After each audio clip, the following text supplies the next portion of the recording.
Welcome back, everyone. I'm the Bad Luck Gamer, and we're getting back into the series. It didn't do too well last time, but I feel like most of the week has potential, and I did learn a few things from that video. First and foremost, I'm going to try to keep this one short, so we're going to hop right into it. And this one, I'm sure many of you have not heard of. This monster came out of the third bestiary book, so you have to be pretty knee deep into the game, maybe waist deep to get to the third book. I mean, that's 2 other books plus all the other books you need to get into. But this week we're going to be talking about the Hadrinnex. The Hadrinnex is, for all intents and purposes, a sophisticated, adaptable golem in a sense. Its description puts it that it acts more like a defense system than it does a living organism. It's made of some kind of bioorganic material. Its energy gland specifically, which we'll get to that because that's a very important bit of it. And its outer carapace seems to be kind of made of some flecking metal. So it's very interesting, but one of the biggest things about this creature is its adaptability. Let's go ahead and take a look here at his character sheet. We can see here it has 2 really big resistances. Now, this is a level 8 creature. A 15 resistance is absurd. A 15 resistance isn't normally seen until creatures hit about twice this creature's level. But this one does come with the stipulation. The energy and physical resistance can change due to its rapid evolution ability. They start out at sonic damage, which is honestly not that big a deal, except for the fact that you're more than likely to change it with its rapid evolution. Its physical resistance starts out as bludgeoning. Again, most of the favored weapons by characters are not bludgeoning, so not a big deal yet again, but still, because it can change, it has a lot of annoying features. Now, when this creature is struck, it has a reaction called rapid evolution. Now, there's a lot going on here, but it pretty much boils down to 2 things. If it's a physical damaging strike, it will change its outer carapace to match and resist the damage of the attack that hits it into the same type of resistance as that attack. So if you strike it with a piercing weapon, it'll swap to piercing. If you strike it with a slashing weapon, it'll change to slashing. Now, this is really annoying if your group only has like one fighter in particular, especially if they're higher up on the initiative.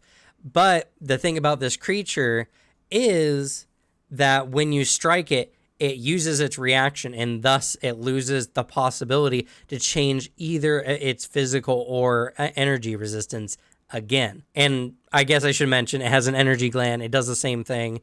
It only gets one reaction, though, so it can only pick between an energy attack or physical attack. It can change its energy resistance to match an energy attack as a reaction as well. So how do you fight this thing, right? It's really hard. 15 damage at level 8 nerfs a lot of character damage. This might be a little too early to be getting into greater striking runes, and not a lot of weapons can really bypass 15 resistance. Maybe a little bit, but unless you have a barbarian on your team who just dumps damage, 15 resistance is hard. You beat this creature, though, by attacking with multiple types. This actually gives a lot of benefit to characters who have weapons that have different, the versatile trait. They can change their weapon from slashing to bludgeoning, for instance. And this creature really doesn't have a lot of hit points. Now, the biggest threat this thing has, one, it's a large creature, so it has a pretty decent range overall with a reach of 10 feet. It also is really fast, has a speed of 40 feet. And being that this creature is also considered an aberration, it has a really decent will save, as well as a even better fortitude. The reflex is where it really will suffer, and if your party picks up on that, all the better.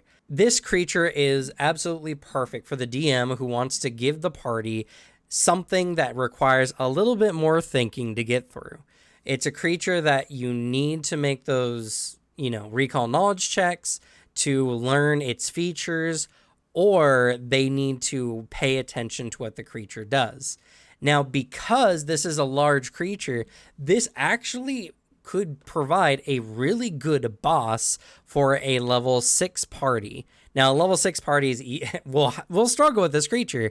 It will be a more dangerous encounter, but that will, I believe, for a party of about 4 characters who know the game well enough, or at least you feel comfortable that they can take a more difficult fight, I think for a level 6 party, this is a great end of dungeon boss.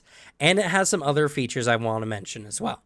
Its melee attacks change the type of damage based on whatever its husk is changed to. So if it's piercing, it'll be piercing attacks, slashing attacks. Also, I gotta say, the adaptation is really aesthetically interesting. You can stylize it. You can paint the scene using this creature's adaptations. The energy damage can change the glow of this creature's core. The outer carapace can become spiny to reflect the piercing, or grow serrated edges to reflect slashing. There's a lot of things it can do, and because it has a long reach, its attacks hurt, but it can also use its vent energy feature, which again is going to be another bit of wall text, but it boils down to it can either blow up 7d6 in a cone using whatever its current energy type is, or it can empower its strikes to do an additional 2d6 damage, making their attacks do 2d8 plus 9 plus 2d6. That's a lot of damage, and that's going to hurt. Now, Vent Energy does require an action to use, and the creature is going to probably need to move around or whatever. They'll probably get 1 or 2 attacks off after they use Vent Energy.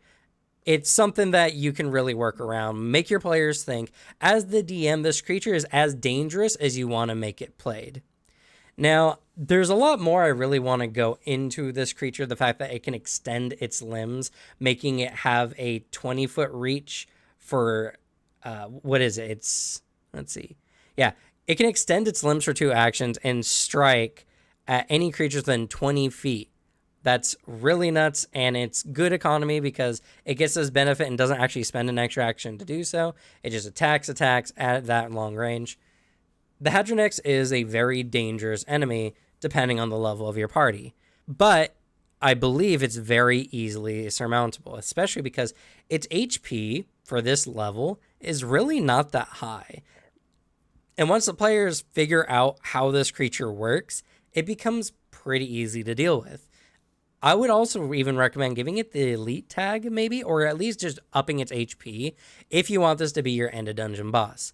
Later game, this is still a really good enemy to have to kind of harry your players because 15 resistance is still relevant even up to like level 15. Yeah, they'll still take more damage and go down much quicker, but that 15 resistance will get annoying and the players will have to think about it when they're dealing with them.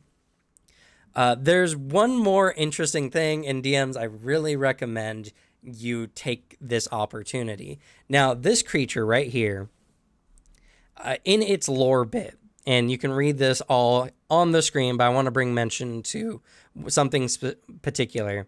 It says, so too, it can a glowing gland within the creature's thorax, which collects energy and restructures the creature's biology to protect it from that energy. This organ is fragile and ruptures soon after a Hadrinnex is killed. It says is fragile and ruptures soon, not immediately upon the creature's death. What you can do, if the players know about this, and depending on your type of game, you can make it one of the knowledge checks that the players receive that with a difficult either crafting check, survival check, whatever, they can extract the organ and put it in some kind of like alchemical fluid, something that will stabilize it.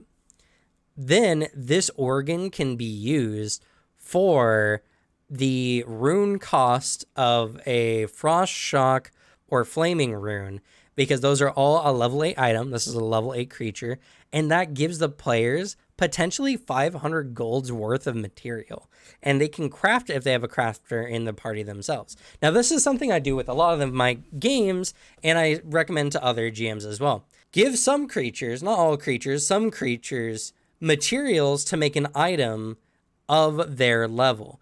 These runes are level 8, which makes the Hadrinnex perfect to provide players that level 8 Shocking Rune, Flaming Rune, whatever. And those are really good runes. They do a lot of damage, and that makes this creature a lot more interesting. And you can even style it where instead of runes, the crafter kind of stretches the gland and makes like a webbing of this kind of viscous looking material over the blade, giving it kind of like a craggy or whatever kind of exterior. That's super aesthetic. The characters get a really interesting item and a really good rune if they're prepared for this creature, and it rewards that kind of knowledge and forethought. Just something I recommend for the game. This creature is not that smart, so it shouldn't attack the players in a very aggressive or intelligent way, mostly just striking at whatever's closest or striking at multiple creatures with its extended limb ability, because it can reach, pretty far, 20 feet out from its already large size.